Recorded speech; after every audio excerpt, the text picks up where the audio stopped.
सर्वांना नवीन वर्षाच्या शुभेच्छा। लवकरच सुरू होतं ना नवीन वर्ष। गेले 8 दिवस सुरू असलेलं हिवाळी अधिवेशन आज संपलंय आणि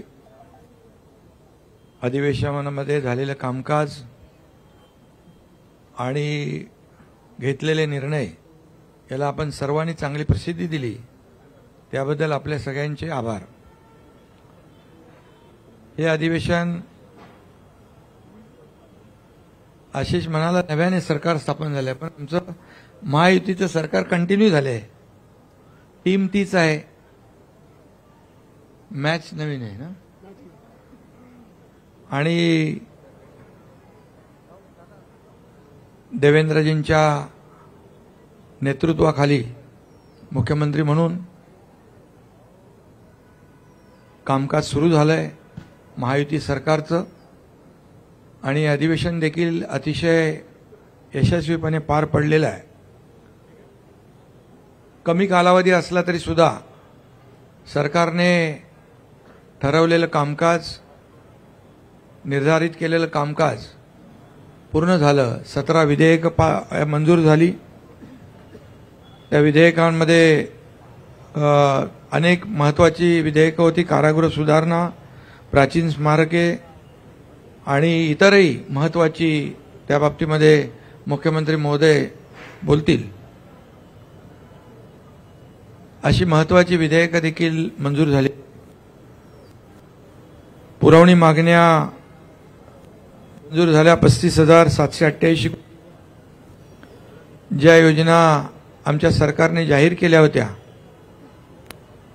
लाडकी बहीण योजना असेल, अन्नपूर्णा योजना असेल, बळीराजा वीज सवलत असेल, इतरही ज्या योजना आहेत, या सुरू ठेवण्यासाठी जी आर्थिक तरतूद लागते ती तरतूद देखील पुरवणी मागण्यांमध्ये मंजूर केली।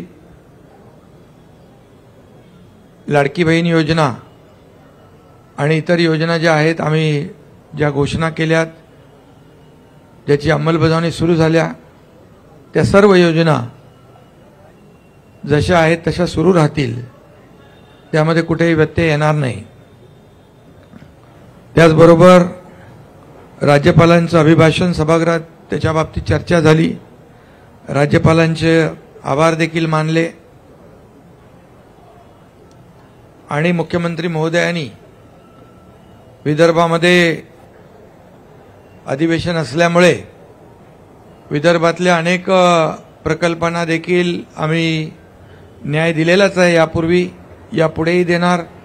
20,000 रुपये धानाला बोनस देण्याचा निर्णय देखील मुख्यमंत्री महोदयांनी घेतला। याचं देखील समाधान आम्हाला आहे। आणि आमचं सरकार जे आहे सर्वसामान्यांचं सरकार आहे, सर्वांना सोबत घेऊन जाणारं आहे। आणि मागच्या महायुती सरकारचा जो वेग होता, जी गती होती, त्याला आणखी गती देणार, आणखी वेगाने आम्ही निर्णय घेऊ। महाराष्ट्र आता न थांबता पुढे जाणार। विरोधकांची संख्या जरी कमी असली तरी सुद्धा आम्ही त्यांच्या प्रत्येक ज्या आयुधाच्या माध्यमातून त्यांनी प्रश्न उपस्थित केले, त्याला सरकारने उत्तर दिलं। महायुती सरकारने आपला शब्द देखील पाळला। या अधिवेशनाच्या काळात मंत्रिमंडळ विस्तारही झाला। विधान परिषदेचे सभापती देखील त्यांची नियुक्ती झाली आणि विशेष म्हणजे पुणे विमानतळाला जगद्गुरू संत तुकाराम महाराज यांचं नाव देण्याचा प्रस्तावही मंजूर करून केंद्राला आम्ही शिफारसही केली। फक्त एवढंच आहे की अधिवेशन विदर्भात असताना विरोध पक्षाने विदर्भासाठी जे मुद्दे उपस्थित करायला पाहिजे ते सभागृहामध्ये, ते दुर्दैवाने उपस्थित न करता पायऱ्यांवर आणि तुमच्या चॅनल समोर जास्त प्रश्न आणि आरोप करण्यामध्ये धन्यता मांडली। तरी सुद्धा ठीक आहे, आम्ही सरकार म्हणून पक्षाला देखील मान सन्मान दिलेला आहे आणि विरोधी पक्षांनी फक्त यापूर्वी जसं 2.5 वर्ष पायऱ्यांवर आंदोलन करून आमच्यावर आरोप केले, प्रत्यारोप केले, पण आम्ही मात्र आरोपाला 2.5 वर्षामध्ये आरोपाने उत्तर नाही दिलं, आम्ही कामाने उत्तर दिलं. आणि म्हणूनच आम्ही काम केलं. सर्वसामान्य माणसाच्या आयुष्यामध्ये बदल घडवणारे निर्णय आम्ही घेतले. आम्ही टीम म्हणून तिघांनी काम केलं आणि लोकांच्या मनातलं सरकार आम्ही म्हणायचो, सर्वसामान्यांचं सरकार, ते खऱ्या अर्थाने काय असतं हे गेल्या 2.5 वर्षात आम्ही दाखवून दिलं. आणि त्यामुळेच लोकांनी आरोपाला शिव्याशाप देणाऱ्यांना घरी बसवलं आणि आम्हाला लँडस्लाईड विक्ट्री दिली, मॅन्डेट दिलं. आणि म्हणून आमची आता जबाबदारी आणखी वाढलेली आहे की मुख्यमंत्री महोदयांच्या नेतृत्वाखाली आम्ही टीम म्हणून काम करणार. आणि आम्हाला काय मिळालं यापेक्षा महाराष्ट्रातल्या जनतेला काय मिळणार आहे, त्यांच्या जीवनामध्ये काय बदल होणार आहे आणि या महाराष्ट्र राज्याचा चौफेर विकास कसा होणार आहे यावर आम्ही पूर्ण फोकस करणार आहोत. आणि म्हणून विदर्भात देखील गेल्या 2.5 वर्षामध्ये अनेक सिंचन प्रकल्प असतील, त्याच्या डिटेलमध्ये मी जात नाही. पैनगंगा, नळगंगा, इतर जे काही मराठवाडा आणि विदर्भाचे सिंचनाचे प्रकल्प गेल्या 2.5 वर्षात आपल्याला माहीत आहे की मागच्या महाविकास आघाडीच्या सरकारमध्ये सिंचनाचे 2 प्रकल्पांना सुधारित प्रशासकीय मान्यता दिली होती, परंतु आमच्या महायुतीच्या सरकारमध्ये तब्बल 129 प्रकल्पांना, सिंचन प्रकल्पांना 170 झाले, त्याला मी मान्यता दिली. लाखो हेक्टर जमीन ओलिताखाली येणार आणि शेतकऱ्यांना फायदा होणार. म्हणून हे सरकार बळीराजाचंही आहे, त्याच्याही मागे उभं राहण्याचे निर्णय आम्ही घेतले. आणि अनेक निर्णय नियमाच्या, म्हणजे जे नियम निर्धारित केलेत त्याच्या पुढे जाऊन NDRF असेल आणि इतर निर्णय असतील, आम्ही तेही केलं शेतकऱ्यांसाठी गेल्या 2.5 वर्षात. आपल्याला माहीत आहे, मी त्याची पुनरावृत्ती करत नाही, परंतु आदरणीय प्रधानमंत्री महोदयांनी 6,000 रुपयाची जी शेतकरी सन्मान योजना दिली, त्या 6,000 रुपये आम्ही टाकले गेल्या 2.5 वर्षात. 1 रुपयात पीक विमा योजना केली. मुख्यमंत्री महोदयांनी सोलर, म्हणजे आपल्या सौर ऊर्जेवर भर दिला आणि शेतकऱ्यांना आता दिवसा वीज देण्याचा आमचा प्रयत्न आहे, तो आम्ही यशस्वी करतोय. आणि 7.5 HP पर्यंत वीज बिल माफ करण्याचा आम्ही निर्णय घेतला, तो लागू केला. आणि म्हणून जे जे निर्णय आम्ही घेतले त्याची अंमलबजावणी आम्ही केली, याचं समाधान आणि खूप आम्हाला आनंद आहे. आणि म्हणून विदर्भाला न्याय मिळवून देण्यासाठी फक्त चर्चा आणि सरकारला जाब विचारण्याचं काम यापेक्षा दुसरं काही विरोधकांनी केलं नाही. पायऱ्यांवरच फक्त आता नाटकं म्हणणार नाही मी, पण ते तेवढं करण्याचं काम त्यांनी केलं आणि त्याच्यामध्ये धन्यता मानली. बीडच्या आणि परभणीच्या घटनेबाबत देखील प्रश्न उपस्थित केले. अतिशय गांभीर्याने सरकारने दोन्ही घटना गांभीर्याने घेतलेल्या आहेत आणि त्या बाबतीमध्ये सविस्तर निवेदन मुख्यमंत्री महोदयांनी केलं आणि कारवाई देखील केलेली आहे. आणि त्यामुळे या राज्यामध्ये सुव्यवस्था राखण्याचं काम आणि कुणाच्याही ओळखीचा, पाळखीचा, जवळचा असेल तरी सुद्धा कुठल्याही गुन्हेगाराला पाठीशी घालण्याचं काम आमचं महायुती सरकार करणार नाही. हे राज्य कायद्याचं आहे, हे राज्य सर्वसामान्यांच्या रक्षणासाठी आहे, आमच्या माय भगिनींच्या रक्षणासाठी आहे. त्यामुळे हे राज्य जे आहे, आमचं सरकार जे आहे, हे सर्वसामान्यांच्या पाठीशी उभं राहणारं सरकार आहे. आणि त्यामुळे काही लोक म्हणाले मंत्री प्रश्नांची उत्तरं देत नाहीत, हे अधिवेशन विनोदी असल्याची टीका काही लोक करून गेले. परंतु काही लोकांनी जेव्हा मुख्यमंत्री पदाचा राजीनामा दिला होता त्यावेळेस आमदारकीचाही राजीनामा देऊ असं म्हटलं होतं, परंतु ती आमदारकी वाचवण्यासाठी फक्त पर्यटन म्हणून काही लोक येऊन जातात आणि त्यांनी हे अधिवेशन विनोदी म्हणणं म्हणजे हाच मोठा एक विनोद आहे. आणि म्हणून बाकी जाऊ द्या, मी जास्ती काही टीका करत नाही. पण हे अधिवेशन अतिशय बरं. दुसरं, आपल्या सोयाबीन आणि कापसाला सरकारने 5,000 रुपये हेक्टरी मदत केली, त्याचे 4,194 कोटी 96 लाख शेतकऱ्यांना त्याचा फायदा झाला, हेही मी या ठिकाणी नमूद करतो। आणि कांद्याच्या संदर्भात देखील मुख्यमंत्री स्वतः आपल्या केंद्र सरकारशी संबंधित मंत्री पियुष गोयल यांच्याशी संपर्कात आहेत आणि कांद्याचा भाव जो आहे तो खाली आला आहे, तो 20% जो एक्सपोर्ट ड्युटी आहे ती कमी करावी यासाठी देखील केंद्र सरकारशी आम्ही पाठपुरावा करतोय, त्यामध्ये आम्हाला नक्की यश येईल।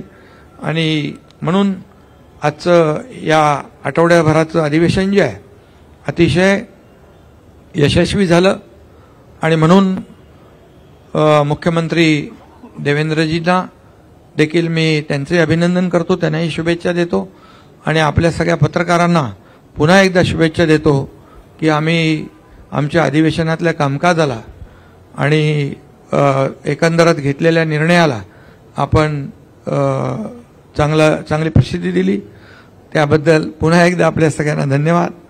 जय हिंद, जय महाराष्ट्र। महायुती 1च्या अभूतपूर्व यशानंतर आता महायुती 2चे कॅप्टन आणि खरं म्हणजे विरोधी पक्षात असताना विदर्भाच्या प्रश्नासाठी सातत्याने झटणारे आज राज्याचे प्रमुख म्हणून या ठिकाणी आहे। आणि एक काळ असं होतं की आम्ही धानासाठी आंदोलन करत होतो, परंतु विरोधी पक्षांनी कुठल्याही शेतकऱ्यांसंदर्भात कुठलाही प्रश्न उपस्थित न करता संवेदनशील मनाने विदर्भाच्या धान उत्पादक शेतकऱ्याला बोनस देणारे राज्याचे प्रमुख मुख्यमंत्री महोदय यांना मी विनंती करतो की त्यांनी संबोधित करावं। आपल्या सर्वांचं या पत्रकार परिषदेमध्ये मी मनपूर्वक स्वागत करतो। पहिल्यांदाच कुठली वेगळी बातमी बनू नये म्हणून स्पष्टीकरण करतो की राज्याचे आमचे दुसरे सहकारी आणि उपमुख्यमंत्री अजितदादा पवार हे दुपारीच माझी परवानगी घेऊन बीड आणि परभणी या दोन्ही ठिकाणी ज्या घटना झालेल्या आहेत त्या घटनेमध्ये जे पीडित आहेत त्यांची भेट घेण्याकरता त्या ठिकाणी गेलेले आहेत, म्हणून ते पत्रकार परिषदेत उपस्थित नाहीत। अन्यथा अजितदादा नाराज अशा प्रकारची बातमी कृपया लावू नये। आताच माननीय एकनाथराव शिंदेजींनी आपल्यासमोर संक्षिप्त अशा प्रकारचा आढावा ठेवलेला आहे। हे अधिवेशन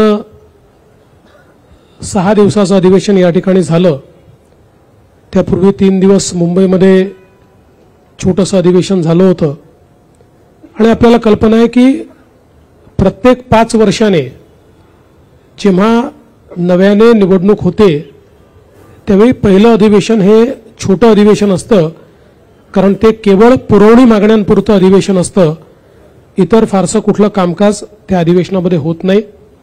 तथापि या 6 दिवसामध्ये भरगच्च अशा प्रकारचं कामकाज या अधिवेशनामध्ये राज्य सरकारने केलेलं आहे आणि विशेषतः 17 विधेयकं मंजूर करण्याचं काम आणि चर्चेसहित, म्हणजे गोंधळात नाही तर चर्चा करून 17 विधेयकं मंजूर करण्याचं काम आपण केलेलं आहे। आणि एक विधेयक महाराष्ट्र विशेष जनसुरक्षा विधेयक हे संयुक्त चिकित्सा समितीकडे आपण पाठवलंय। खरं म्हणजे अर्बन नक्षलवाद आणि फ्रंटल ऑर्गनायझेशन्स या संदर्भात नक्षल पीडित सर्व राज्यांनी असं विधेयक केलेलं आहे, म्हणून आपल्याही राज्यात ते केलं पाहिजे असा अँटी नक्षल ऑपरेशन्स विभागाचा आग्रह होता। म्हणून आपण ज्यावेळेस शिंदे साहेब मुख्यमंत्री होते आणि मी गृहमंत्री होतो त्यावेळेसच आपण याचा मसुदा तयार केला होता, परंतु या संदर्भात अनेक अफवा पसरवण्यात आल्यामुळे त्यावेळेस आम्ही ते मांडलं नाही आणि आताही विरोधी पक्षाने कुठलीही मागणी न करता आम्हीच हा निर्णय केला की अशा प्रकारचं विधेयक मंजूर करताना कुठेतरी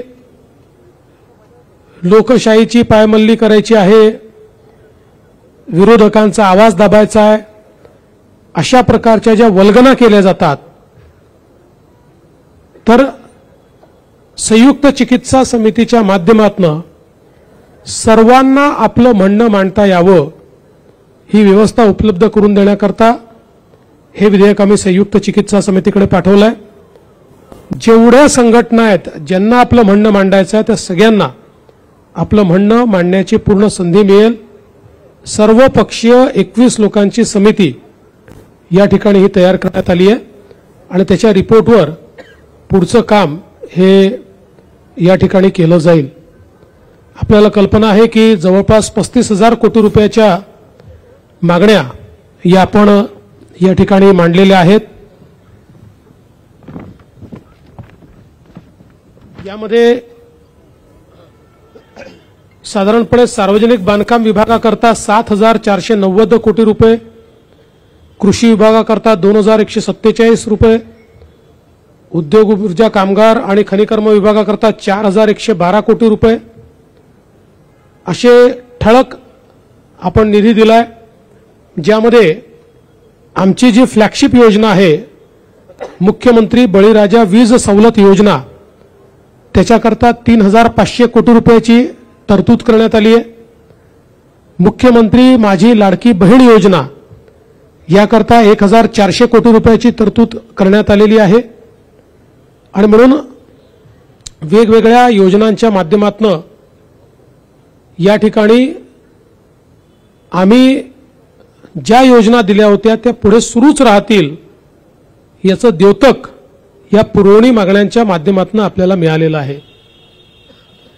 आज खरं म्हणजे अंतिम आठवडा प्रस्तावावर बोलत असताना विदर्भ आणि मराठवाड्याला या सरकारने काय दिलं आणि हे सरकार काय देणार आहे याची जवळपास 1.25 तास मी सविस्तर मांडणी केली आहे.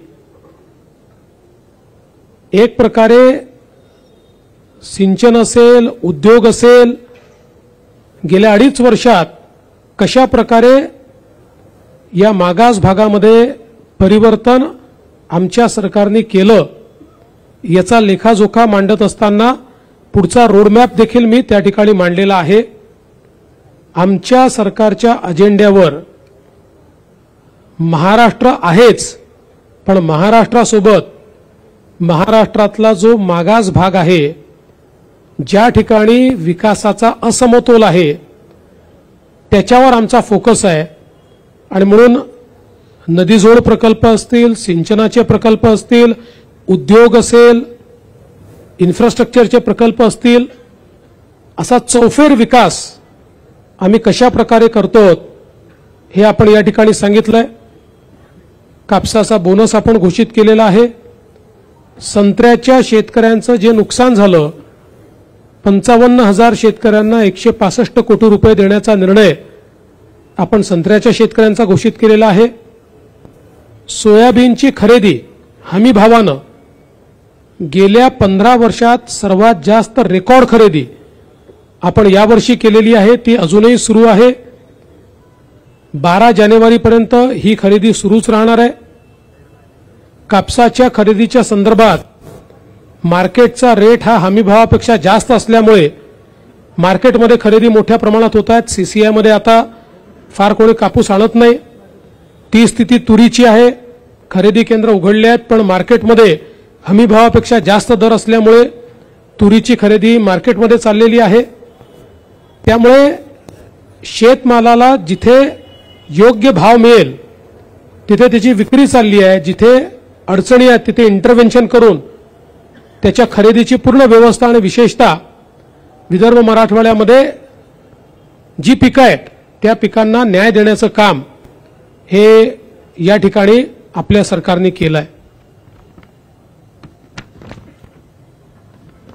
हे सगळं होत असताना या काळामध्ये आपण एडीबी सोबत देखील एक करार केला आणि एशियन डेव्हलपमेंट बँक आणि युरोपियन इन्व्हेस्टमेंट बँक या दोघांनी मिळून आपल्याला नागपूर मेट्रो करता जवळपास 3,586 कोटी रुपयाचं कर्ज दिलंय. आणि मला सांगताना आनंद वाटतो की याचा व्याजदर जो आहे हा 0.72%, म्हणजे 1% देखील कमी दराने हे कर्ज त्यांनी आपल्याला दिलेलं आहे. आणि एक्सचेंज रेट हा डॉलर नाही आहे, तो येन आहे. डॉलरमध्ये मोठ्या प्रमाणात इन्फ्लेशन होतं. येन ही आपल्याकरता स्टेबल करन्सी आहे आणि 20 वर्षाचं हे कर्ज आहे. 5 वर्षाचा मोरटोरियम आहे. त्यामुळे मोठ्या प्रमाणात आता नागपूर मेट्रो टप्पा 2 याला गती या माध्यमातून मिळणार आहे. जवळपास 43 किलोमीटरचा हा टप्पा आहे आणि नागपूर परिसरातल्या 10 लाख प्रवाशांना याचा लाभ मिळणार आणि नागपूर जिल्हा हा शहराशी या टप्प्यामुळे जोडला जातोय. यासोबत आपली जी मित्रा संस्था आहे या संस्थेच्या माध्यमातून ग्रामीण रस्ते हे आमचा प्रयत्न असा आहे की 1000 लोकसंख्येची जी गावं आहेत या गावांना कॉन्क्रीट रस्त्याने जोडायचं. त्या संदर्भात एशियन डेव्हलपमेंट बँकेशी करार आपला झाला. कौशल्य विकासाचे 500 केंद्रांच्या अपग्रेडेशनचा आपला करार झालाय. आणि मोठ्या प्रमाणात ज्यावेळेस शिंदेसाहेब मुख्यमंत्री होते त्यांनी बांबू मिशन सुरू केलं. बांबू हा शेतकऱ्यांच्या जीवनात परिवर्तन करू शकतो आणि त्यामुळे बांबूच्या लागवडीचं क्षेत्र वाढवण्याकरता अर्थपुरवठा एशियन डेव्हलपमेंट बँक आपल्याला करणार आहे. त्या संदर्भात त्यांच्याशी आपण करार केलेला आहे. या अधिवेशनामध्ये जी काही बिलं आपण मंजूर केली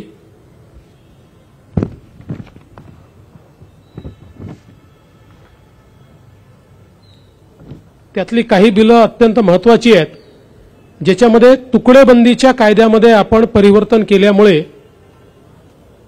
जो छोटा प्लॉट धारक होता त्याचं घर असून देखील त्याच्या प्लॉटचं नियमितीकरण होऊ शकत नव्हतं, ते नियमितीकरण आता होऊ शकणार आहे. खरं म्हणजे याचा निर्णय आपण मागच्या काळातच घेतला होता, पण 25% आपण त्याच्यावर दंड लावला होता. त्यामुळे 5-7 वर्षात एकही ऍप्लिकेशन आपल्याकडे आली नाही. तो दंड 5% करण्याचा निर्णय आपण घेतला. महाराष्ट्र राज्य कौशल्य विद्यापीठ जे आहे या विद्यापीठाला रतन टाटांचं नाव देण्याचा कायदा हा आपण या ठिकाणी मंजूर केलेला आहे.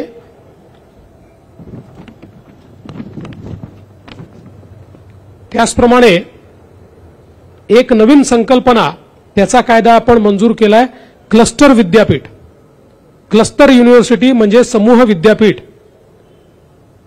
यूजीसीने आता त्या ठिकाणी एक एडेड कॉलेज असेल आणि 4 अनएडेड कॉलेजेस असतील तर तुम्हाला क्लस्टर विद्यापीठ करता येतं, अशा प्रकारचा एक नियम तयार केला. त्याचा कायदा आपण तयार केलाय.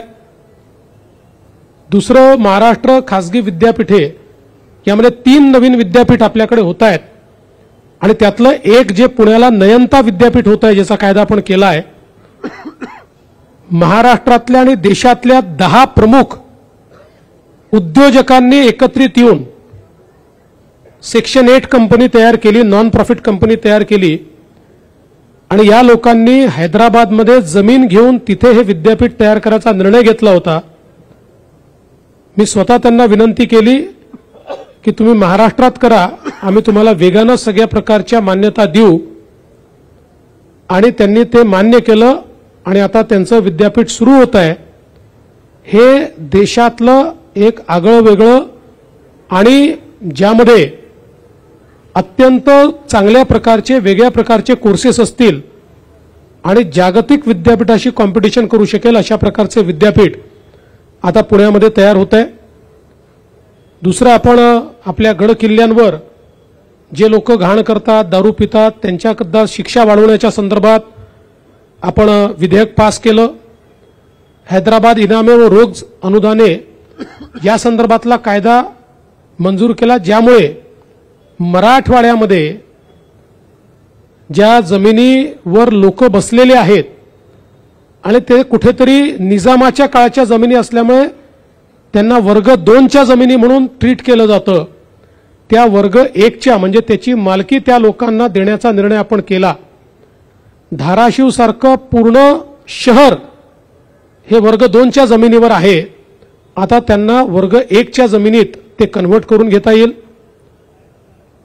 त्याचबरोबर महाराष्ट्र आपलं जे नॅशनल लॉ स्कूल आहे छत्रपती संभाजीनगरचं, त्याच्या नावामध्ये बदल करून औरंगाबादच्या ऐवजी छत्रपती संभाजीनगर करणं असेल.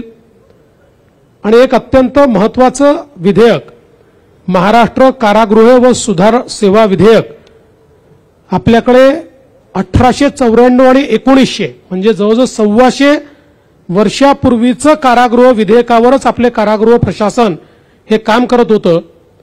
आता इतक्या 125 वर्षानंतर नवीन अशा प्रकारचा हा कायदा आपण या ठिकाणी तयार केलेला आहे.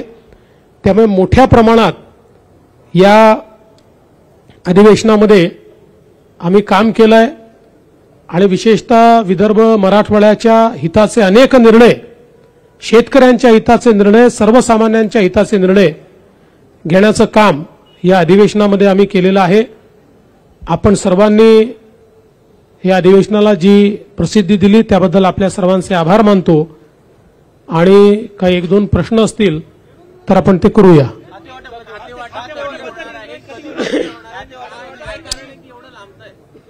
खाते वाटप लवकरच होणार आहे.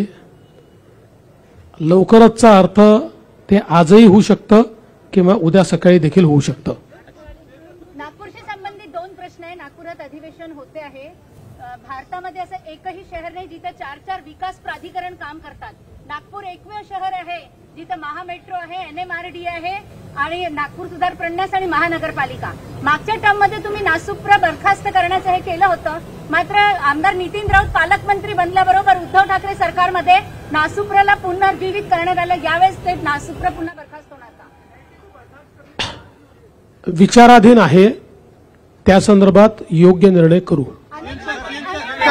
मुंबईची राष्ट्रीय महत्वाची घटना आहे. बेस्ट जगावी यासाठी मुंबई महानगरपालिकेने बेस्ट प्रशासनाला सांगितलेलं आहे की तुम्ही निधी आमच्याकडे मागू नका, सरकारकडे निधी मागा. सरकारची बेस्ट वाचवण्यासाठी भूमिका काय असणार? बेस्ट ही मुंबईची लाईफलाईन आहे. अनेक मुंबईकरांना ती सेवा देते.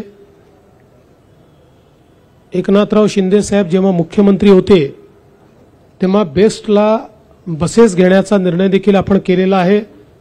मोठ्या प्रमाणात नवीन बसेस घेण्याकरता ऑर्डर देखील प्लेस केलेली आहे. आणि बेस्ट ही नीट चालली पाहिजे याकरता राज्य सरकारही मदत करेल आणि महानगरपालिकेलाही मदत करायला सांगेल.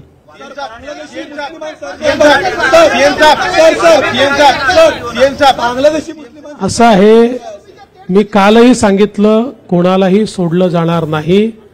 पोलीस सगळ्यांचा मागोवा घेतायत, सगळ्यांना अटक होईल. दादरमध्ये सुद्धा एक व्हिडिओ आला.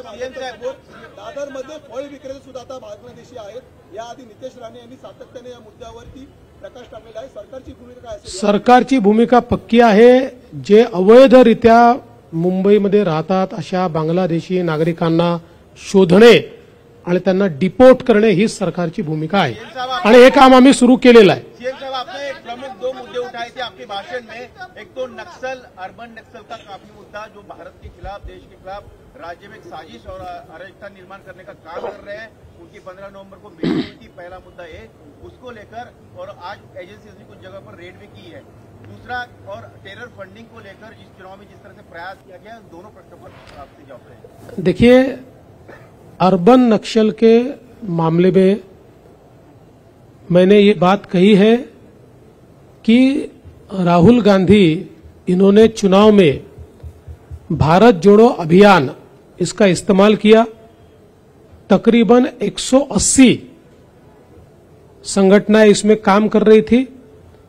इनमें से कई संगठनाएं ये फ्रंटल ऑर्गेनाइजेशन, जिसको बोली भाषा में अर्बन नक्सल कहते हैं, फ्रंटल ऑर्गेनाइजेशन के रूप में काम करती है. और मैंने महाराष्ट्र की असेंबली में सबूतों के साथ ये कहा कि हमने इनको फ्रंटल ऑर्गेनाइजेशन नहीं ठहराया। 2010 में, 2011 में, 2013 में और 2014 में महाराष्ट्र में जब उस समय की कांग्रेस एनसीपी की सरकार थी और केंद्र में भी जब यूपीए की सरकार थी, उस समय महाराष्ट्र की असेंबली में आर पाटिल साहब ने दिए हुए जवाब हो या केंद्र में केंद्रीय मंत्री ने दिए हुए जवाब हो, उन जवाबों में जो लिस्ट दी हुई है फ्रंटल ऑर्गेनाइजेशंस की, उसी लिस्ट में से कई ऑर्गेनाइजेशंस ये भारत जोड़ो अभियान का पार्ट है। और सबूत के तौर पर हमारे पास चुनाव के समय की कई निमंत्रण पत्रिकाएं हैं जो इन ऑर्गेनाइजेशंस ने महाविकास आघाड़ी के लिए निकाली हुई है।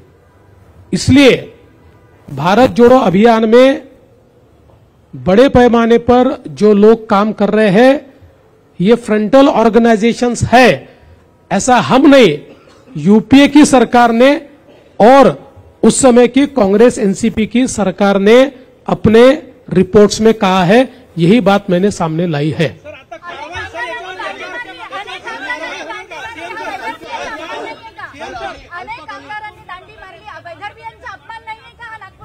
विचार करेंगे उसका। अल्पकालीन चर्चेदरम्यान आपण दिलेल्या उत्तरात विरोधकांचं असं म्हणणं आहे की परभणी जिल्ह्यात सोमनाथ सूर्यवंशीला न्याय नाही मिळाला। विरोधकांनी माझं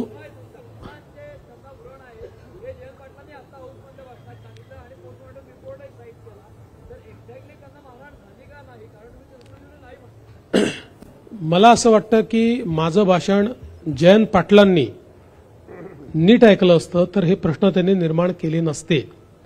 मी 3 गोष्टी सांगितल्या। पहिली गोष्ट, 2 वेळा मॅजिस्ट्रेट समोर मॅजिस्ट्रेटनी त्यांना विचारलं तुम्हाला मारहाण झाली आहे का? त्यांनी सांगितलं नाही। ही पद्धत असते, विचारावं लागतं।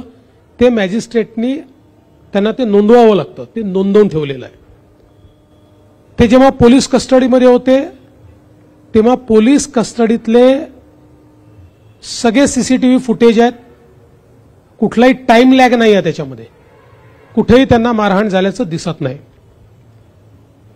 तिसरं, त्यांची जी मेडिकल एक्झामिनेशन झाली, मी जे सांगितलं की आपण जे सगळे दाखवतो आहोत ते पोस्टमॉर्टम रिपोर्टचं कव्हर दाखवतो आहोत, पण जी डिटेल्ड मेडिकल एक्झामिनेशन झाली त्याच्यामध्ये त्यांना श्वसनाचा दुर्धर रोग आहे हे तेव्हाच नमूद करून ठेवलेलं आहे, हे मी सांगितलं।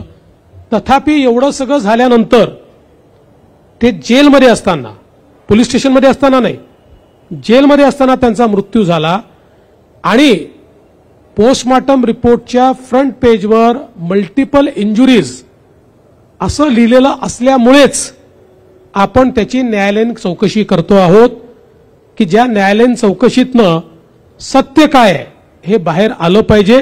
हे लपवण्याचं कुठलंही कारण नाही आहे। राहुल गांधी सोमवार की दिन आ रहे हैं। शेतकऱ्यांच्या कर्जमाफीचं आणि सन्मान निधीचं कसं?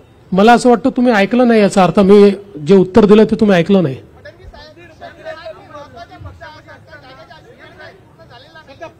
फ्रंटल संघटना आहे त्याच्यावर कारवाई करणार आहे का महायुती सरकार? आता नाही, असं आहे की त्या संदर्भातल्या काही याच्यावर मागच्याही काळात कारवाई झालेली आहे, काही यूएपीएच्या माध्यमातून काही कारवाई झालेली आहे, त्यामुळे जिथे आवश्यकता असेल तिथे कारवाई होईलच।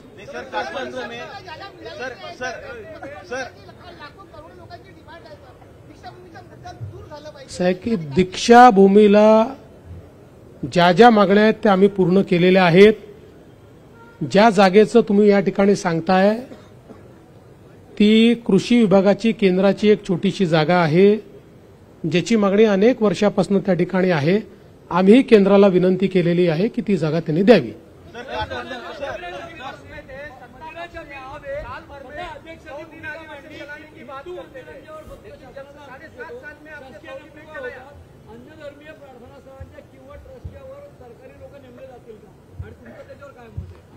असं आहे की मुळामध्ये जे काही आपले मंदिरं असतील किंवा इतर धार्मिक स्थळं असतील यांच्या कंट्रोलचे वेगवेगळे कायदे आहेत. मुस्लिमांकरता वक्फ आहे, काही ठिकाणी ट्रस्ट आहेत आणि काही ठिकाणी आपण कायदे केलेले आहेत. त्याच्यामुळे त्याच पद्धतीनं आपण आता चाललो आहोत. पण अध्यक्षांनी एक महत्वाची गोष्ट लक्षात आणून दिलेली आहे, त्याचा कायदेशीर अभ्यास करावा लागेल. हमेशा मांग करते थे कि 100 दिन अधिवेशन साल भर में, लेकिन आपके 7.5 साल का रिकॉर्ड है कि 100 दिन एक भी बार नहीं चला है. 100 दिन नहीं चला, लेकिन पिछली सरकारों के तुलना में सबसे ज्यादा दिन हमने चलाया.